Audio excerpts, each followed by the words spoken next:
Prajamitra news TV ఛానల్కి స్వాగతం. ఈరోజు వార్తల్లోని ముఖ్యాంశాలు. కడప నగరంలోని వివేకానంద నగర్ రోడ్డు నెంబర్ 17 నందు ఆదివారం రాత్రి హిందూ సమ్మేళనాన్ని ఘనంగా నిర్వహించారు. ఈ కార్యక్రమానికి ముఖ్య అతిథులుగా రామకృష్ణ మిషన్ స్వామి సంకర్షణానంద, ఆర్ఎస్ఎస్ ప్రాంత ప్రచారక్ విజయాదిత్య హాజరై ప్రసంగించారు.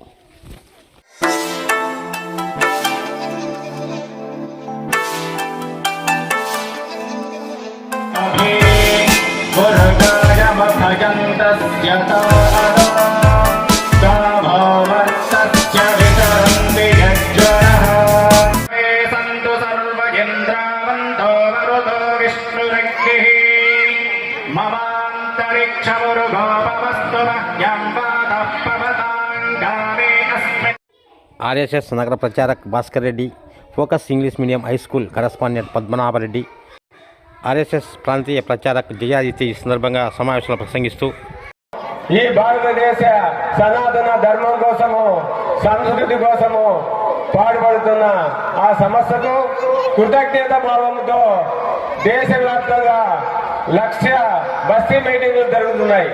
అలాంటి హిందుత్వం లేనటువంటి ధనికులైనటువంటి ఓ హిందువులారా, ప్రతి ఒక్క హిందువు, ధనికుడైనటువంటి హిందువు, ఒక్క పేద హిందువుకు సహాయం చేయండి.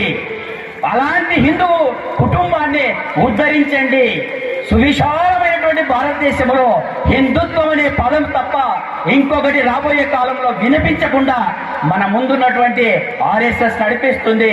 కాబట్టి ఈ ప్రాంతంలో ఉన్నటువంటి అందరూ ప్రజలకు, కార్యకర్తలకు, ఈ ప్రాంతానికి వచ్చినటువంటి నాయకులకు, అదేవిధంగా ముఖ్యమైనటువంటి స్వామీజీకి అందరికి కూడా ధన్యవాదాలు తెలియజేస్తూ ఈ కార్యక్రమాన్ని ఇంతటితో ఆపకుండా ప్రతి నెల, ప్రతిరోజు హిందువులమంతా కలిసి ఐక్యంగా నడుస్తామని తెలియజేస్తూ ఒక చిన్న మాట చివరిగా, వందే మాతరం నేను చెప్తాను, మీరు తిరిగి చెప్పండి. వందే వందే మాతరం, వందే మాతరం. రాష్ట్రంలో ఉన్నవాళ్ళు ఎవరు వచ్చినా, మా ఇంటికి ఎవరు వచ్చినా తన సొంత ఇంటికి వచ్చిన అనుభూతి కలగాల తనకి, ఏ కులమైనా, ఏ భాష అయినా.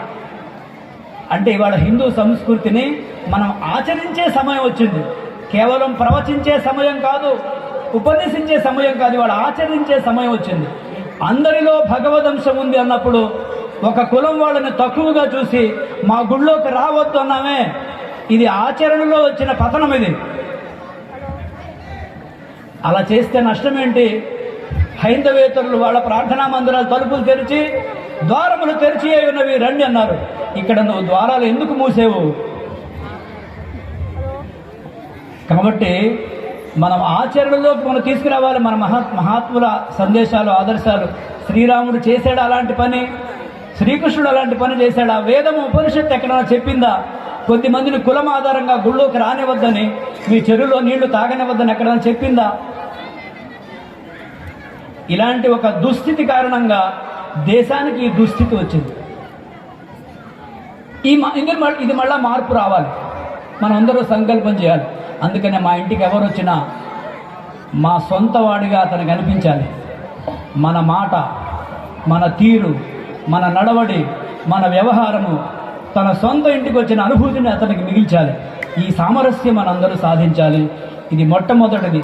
ఇది వచ్చిన రోజున ఈ కోటని ఛిద్రం చేయగలిగే శక్తి ఏ విదేశీ శక్తికి లేదు.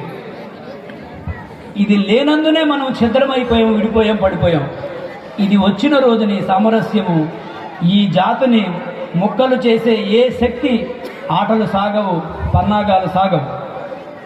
కాబట్టి ఈ సామరస్యాన్ని ఈ లక్ష సమ్మేళనాల్లో పాల్గొంటున్న కోట్ల హిందువులు తమ ఇంట్లోంచి ప్రారంభించాల్సిన అవసరం ఉంది. 10 ఏళ్లలో ఇది మనం సాధించాల్సిన అవసరం ఉంది.